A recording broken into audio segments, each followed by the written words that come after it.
Okay, it's the end of the session. I'm here with Milo, and this is Bailey, and this is the roadmap to success. If I let go of this, you're going to go away, and I want you to stay here for at least part of this video. Now, the Guardian is a little bit nervous about him being close with her. Right now, I'm right here, so I'm not that worried about him watching him. This is something we want them to practice being together. Now, he's kind of staring at this, so I can use this to avert his gaze so he's not looking directly at her. Yeah, you're a handsome boy. Let's see, show everybody at home how handsome you are. Yes. Okay, so basically we started off talking about rules and structure, and exercise was the first thing we started talking about. He is under-exercised, and he comes up and he will drop things like this on his guardians, and he wants them to throw it. Now, a couple things. What I would like them to do is, if they want to play this game, is tell him to drop and then make him sit. And as soon as he sits, as soon as his butt hits the ground, pick it up and throw it away like that. And he runs away to get it. And he comes back and brings it back to us. And he's got to drop it and then sit, and then I'll pick it up and throw it. And if I tell him to sit and he doesn't sit, then I just lean back and I watch the game. I'm only going to engage with him when he does the things that I want. He's going to have to earn his affection from me. Now, I also want the Guardians to remember, if he comes up and he starts dropping stuff on you, that's his way of saying, I need more exercise. Now, right now, he goes out and plays a game of fetch it a couple times a week. He's really in his prime, so he needs a good hour's worth of exercise every day. You don't need quite that much, but you're going to get plenty at our puppy classes. Oh, thank you. She's a little sweetheart. And I love the puppy smell. So basically, I recommend the Guardian start an exercise journal. He's going to need exercise sprinkled throughout the day, probably every 2, 3, or 4 hours. And so starting the exercise journal will help you remember how often he needs that exercise. Let's put you up here, sweetheart. You can go to sleep on my lap, on my chest. And so that we want to beat him to the punch. So if he comes up to you and he starts dropping that on, you should put that in your exercise journal. Now, the exercise journal, we want to just start a fresh page for each day, write the date at the top, and then write down the time and how many fetches. Sit. So I'm only going to ask once, and I want the Guardians to get in a habit of only asking once, because the more we ask, the less we mean it. So I have what he wants here, and as soon as he SITs, I'm going to throw it automatically. I'm not going to tell him to do it anymore, because I've already told him to do it once, and he's very focused on this. And so since he loves to fetch would be the primary form of exercise if he was my dog. And so he probably needs to go outside and play fetch for about 4 to 7 minutes, probably 4 to 5 times a day. He probably also could, if he chases the laser, he wasn't interested in laser when I was here, but if he is interested in laser, then that would be something to do, and just time how long he's with the laser. A lot of puppies like when you blow in their nose. And then the other one is the stairs. Remember, just go to the top of the stairs, touch his nose with the tree, throw it to the bottom. When he goes to the bottom, come up with a command word that means to go up the stairs and one that means to go down the stairs. And then count each down up as 1, and keep on doing it until Wiggle Butts try to get away. Keep on doing that until he just plops down and says, I'm not going up or down. Now we know what his maximum number is. Let's say it's 50.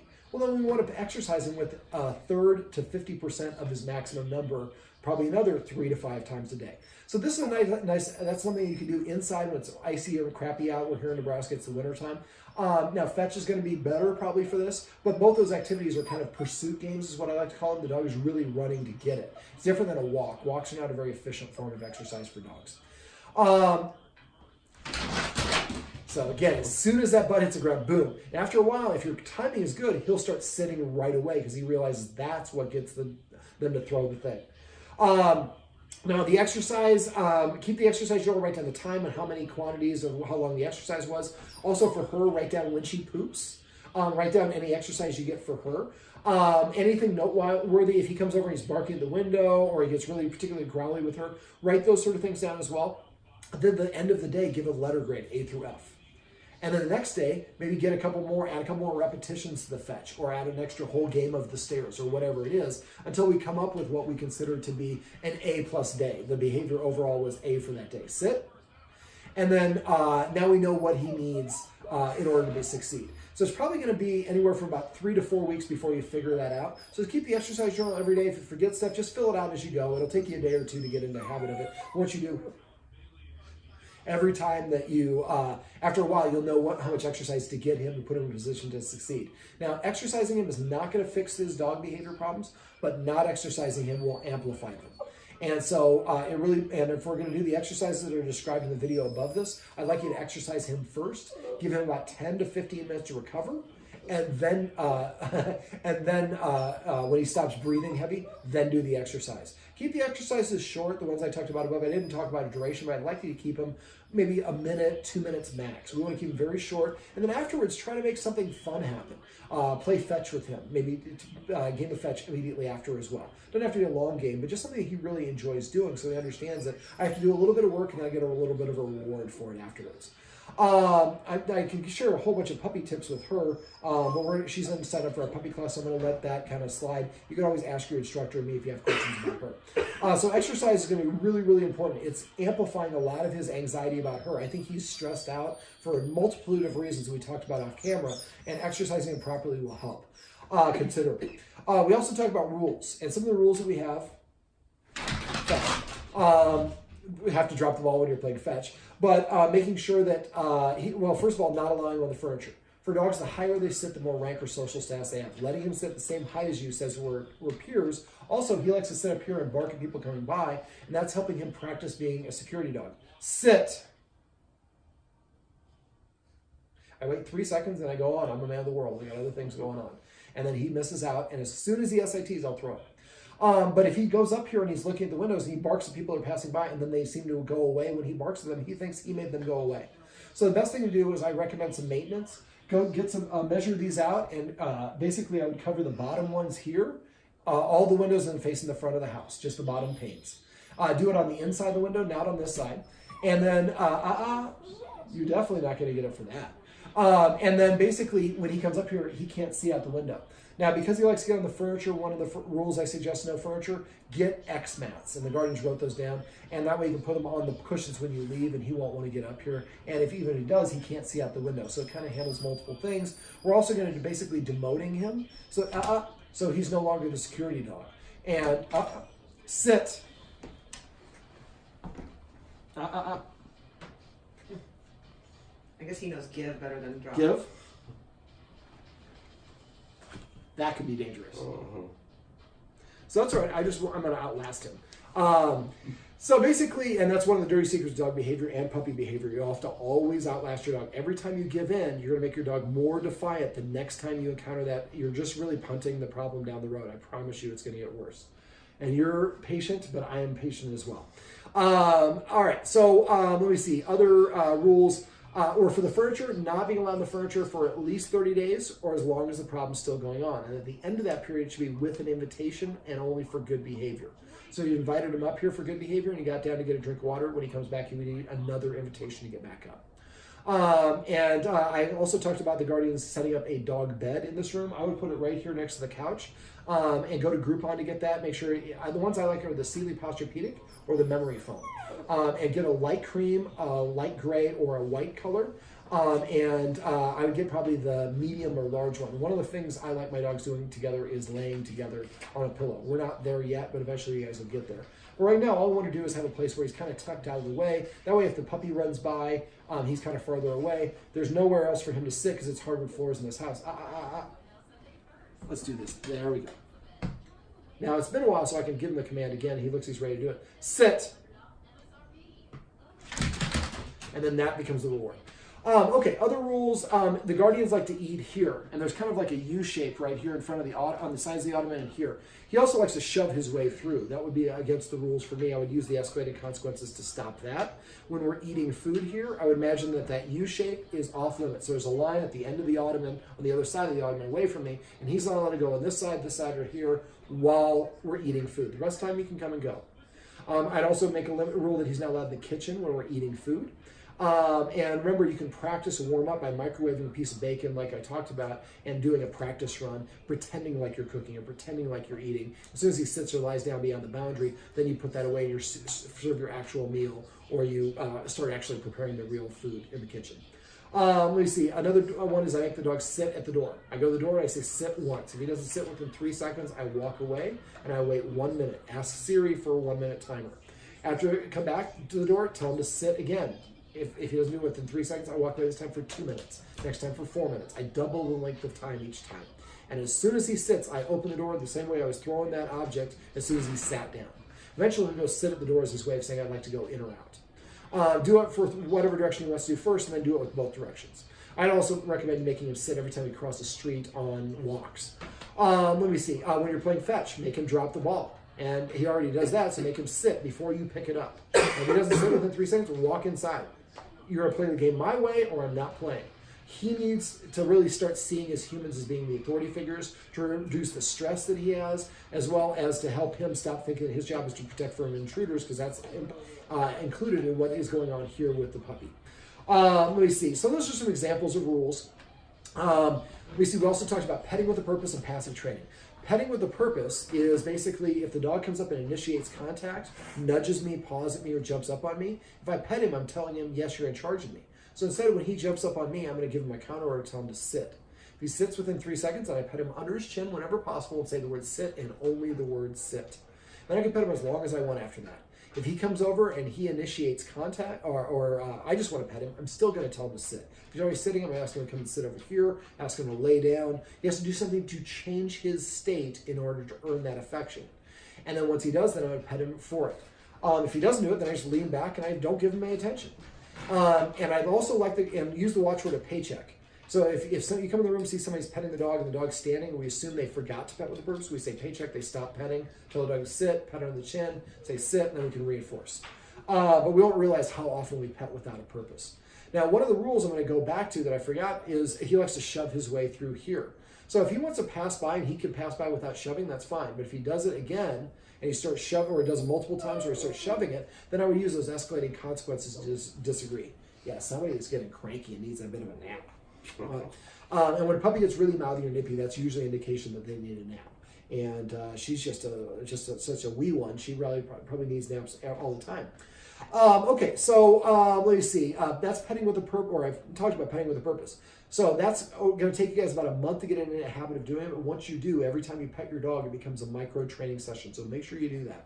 The other one that I do is called passive training. Passive training is waiting for the dog to voluntarily offer you the behavior. And this is going to be really helpful for her.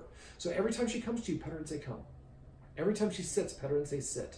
Again, preferably under the chin, but just never pat on top of the head. You can pet her anywhere else. Every time she lays down, pet her and say, crash or chill or whatever your word is. When she takes her first bite of food, say the word Darios or, whatever, pizza or whatever you want. Come up with a unique word for each dog. Every time she stretches, pet her and say stretch. After a while, you can say stretch, and she'll stick her butt in the air or waggle and the whole 9 yards. So he wants to play fetch, sit, and I'll just leave it up there. And I wouldn't let him jump up on the couch when he does that. That way I would hiss and redirect. Now, I've worked with a lot of dog-aggressive dogs. This is not a dog-aggressive situation because this would not happen with an aggressive dog. He would be trying to kill her the whole time. This is a jealous dog, I think a stressed out dog, and a little bit insecure and confused about his position. Normally I don't like shoving like that, but I'm a little bit of a disadvantage right here. Now I can use a motion to kind of make it easier for him to sit. Sit.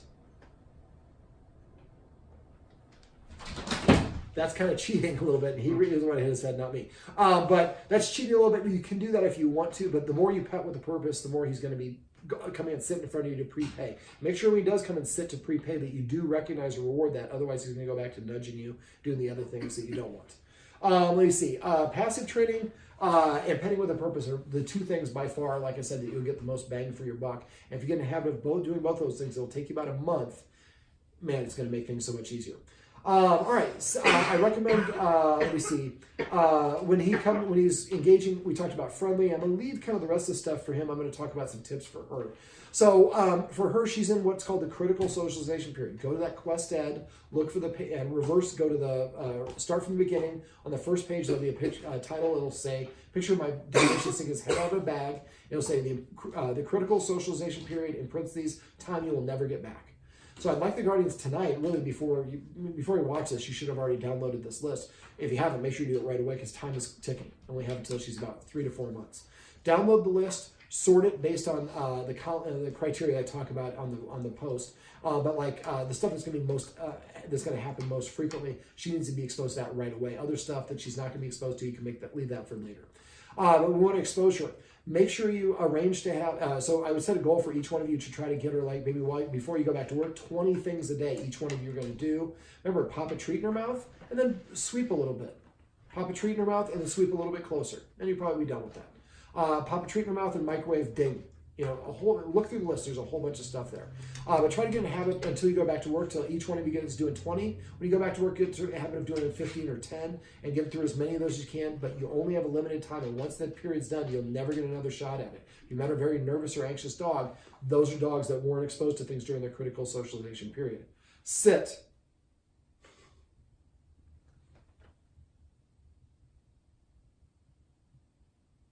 This is not the most exciting footage. Okay. So I was trying to wait him out, and you guys can wait him out a little bit like that, but usually after about 3 seconds, just find something else to do. All right. Let me see. So for her, we talked about setting up a long-term confinement area in the bedroom. We're going to go look at that. But I also am dropping off a puppy play gate. I would like to have that set up in the living room. And you might want to put a double one. You might want to get another one and create a barrier. So there's 2 play gates, because if there's a toy right next to the gate and she's chewing on it, he might come and try to snatch it. And if there's a barrier, that'll help. So I would just get another one and put that, and just get some 2x4s or something. Cut something about a foot apart and put it in the base so he can't collapse them together. For the long-term confinement areas, if she's moving it around, just put some dumbbells or some weights down so she can't do that. She should sleep in the long-term confinement area. She should eat in the long-term confinement area. If she gets really mouthy or nippy, that's where she should be. Or if you can't supervise her, that's where she should be. However, I want these 2 to practice being in the room together in a non-aggressive way. We talked about the away command. We talked about the focus exercise we did off camera. So the focus, once you really practice the heck out of the focus with him, so you can stay focused, and he stops staring and looks at her, looks at you, and then you can call her to come over here. This is an example of where you get all these windows blocked up, at least the bottom part of the window, so he can't see out. And the less that he practices being a security dog, the less he's going to do it in other activities and areas. Let me see, what else? Anytime she touches you with her teeth, yelp like a little girl, like, ah! And then pull back and freeze for a second. That's how dogs communicate with each other. Friendly. I wasn't sure which one that was going to be. So now that's practicing a little bit of avoidance. He's turning his head to the side. And for the short term, for about a week, really don't try to get them together. Let it happen organically. What we'd like to see is him sleeping or sitting closer and closer to her, him turning his back to the enclosure while he's seated or laying down. Those are good indications he feels relaxed and doesn't perceive her to be a threat. Let me see. Something else you can do with him that'll help is take a towel, like a hand towel or a washcloth, sit. Okay, I'm going to have a whole bunch of stuff on my shoulder in a minute. Get a towel or a washcloth, wipe her down, and then and wipe it on both sides, and especially back, wipe it on behind her shoulder blades and back here. That's where they have oil glands. And so basically, okay, see how you do with this. I saw that mouth close. This, I wouldn't advise this sort of thing. I can get away with it, but this is just could be asking for, especially without being a collar or a leash. But basically, what was I talking about? Oh, wipe her down with a towel and a little hand towel. Put it on the. You could do 2 things. One of the things I do is I would have it behind my back. I would let him put it in front of his nose. As soon as he sniffs it, pull it away. Then take a treat and throw a treat at it on the floor. And then put your other hand, with a treat hand behind your back, and then we'll do it like this. So he looks at it. I pull it away and drop a treat. So we want him not to sort of look at it, we want him to sniff it. I guess he did sit down. But the idea is he sniffs it, and then I drop a treat. So he gets her aroma, and then he has it delivered with a high-value reinforcer. These are things to just jumpstart. Now, it'd be nice if we could walk them together, but she's going to walk all over the place on a walk, and so that's something that dogs get over to bond together. Now, you might want to get him bully sticks, or go to the green spot. I gave you a coupon for that. Get some cow knees. I also like cow ears. I like tracheas. I like cow's cheeks. I like chicken feet, duck foot, turkey foot, and heads. They have cod skins. But the ones I like are bully sticks and cow's ears and cow kneecaps. If you can give him one of those while he's in the room chewing on that and she's over there, and give her one too, you can get a smaller one for her. Now they're practicing being in the room together without, he's not staring at her. He's not growling at her. He's actually, matter of fact, having a good old time with whatever that ingestible item is. They should only have one of those a day. That would be the max. You might not even do it every day. But having them practice being in the room together would be really helpful. I like having the play gate here because she can kind of be free and be simulated, and she's kind of controlled, and he can be walking around the ring as well. Like I said, that extra barrier might be helpful to, especially if he's lunging and snapping at her. Let me see. Now for her, she doesn't know what sit, down, and up and stand and all those stuff are. We're going to teach her in our puppy class, but you can reinforce that every time she sits. Pet her with passive training and reinforce and say sit and just the word sit. Remember to come up with a list of the official command words, post them on the refrigerator, and say vocabulary if somebody's using a different version of the word. Now she's got one of his toys. He's right here, and he can see her. He's not possessive of his toys. He just wants his stuff. I think he just wants attention. That's why I think the more that we pet him with a purpose, the more he's going to steal better because he earned that affection. Sit.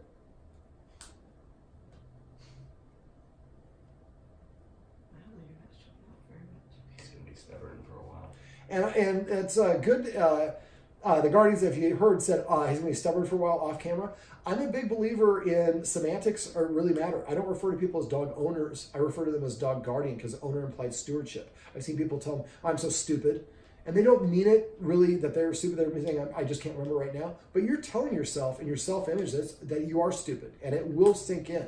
I see people, my dog is dumb. And after a while, you do think about it. Even though you consciously don't think it, that's one of the ways you program yourself. So be careful. And I know that they say it in jest, but I always call that determined as opposed to stubborn. I look for a positive affirmation. Going back to the puppy thing, one of the things I recommend is come up with a naughty dog name for her. A lot of times we say the dog's name when we're happy with them and we're unhappy with them. So after a while, that can kind of pollute it a little bit. My most recent puppy's name is Quest.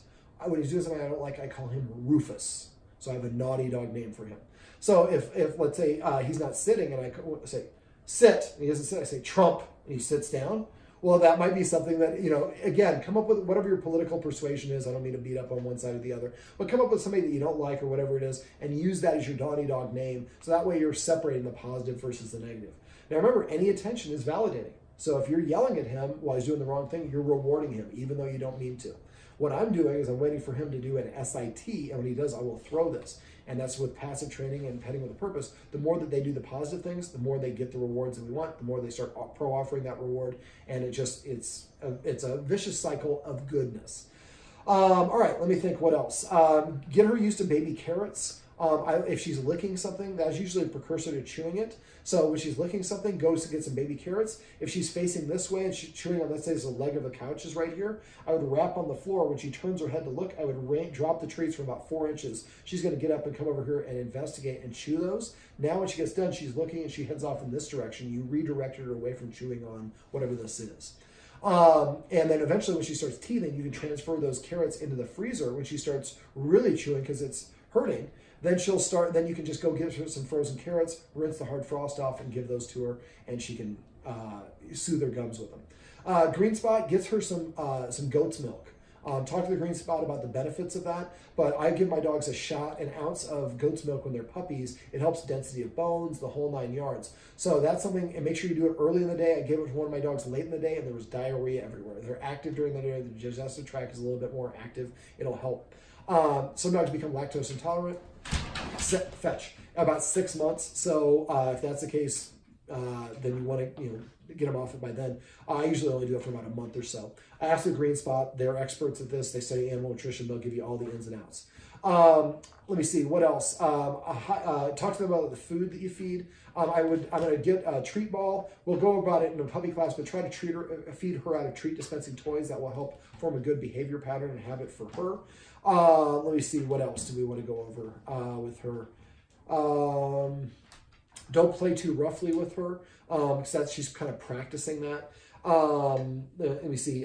So have one of those puppy play parties. So invite your neighbors that you haven't met and talked to very much, and give each one of them a little bag full of about 25 pieces of her kibble. And so always she gets to meet a whole bunch of people. Remember, she needs to meet at least 100 people by the time she's 3 months old. It's winter, so it's harder for you to do this. Now you could go to like Oakview or the Apple Store or Menards or places that are dog friendly and meet a lot of people. But she's going to be a bigger dog. She's not going to be a lap dog, so I want her to meet a lot of different people in the neighborhood. Children are less apt to tease a dog that they actually know. And it also is important for her to be around a lot of other kids. So if we invite all the kids, maybe have one of the puppy parties, have the parents bring over their kids. So the kids, and have the kids, don't let them surround her, have them go one at a time, come up and, give her a treat. And so she gets to meet a whole plethora of people, different shapes, sizes, breeds, races. And so that she gets used to that. I have a lot of people who think their dog is racist, but they just never met anyone of a different persuasion, skin tone. And so those things are important. Go to QuestEd and look through the posts that are on QuestEd, because there's a bunch of tips there that will really help. I'm trying to think, is there anything else that I haven't gone over that you want me to highlight? Make sure you're eating something before you feed the dogs. Like I said, I have a structured feeding deal for the dogs on my website that we can go over. Yeah, there's a whole bunch of tips on my website. There's a whole bunch of stuff I'm sure I'm forgetting that we'll cover in puppy class. But the main thing is we really want them to practice being in the room together. So structure it in a way where the guardians are confident that nothing bad can happen, and he can practice having different behavior patterns when she's around. And being this close to her, now I'm distracting with this isn't a bad thing, but again, this would be, I've seen a lot, much, much worse than this. All right, well, this is Milo, and this is Bailey, and this is their roadmap to success. I'm going to sit for the road. Sit.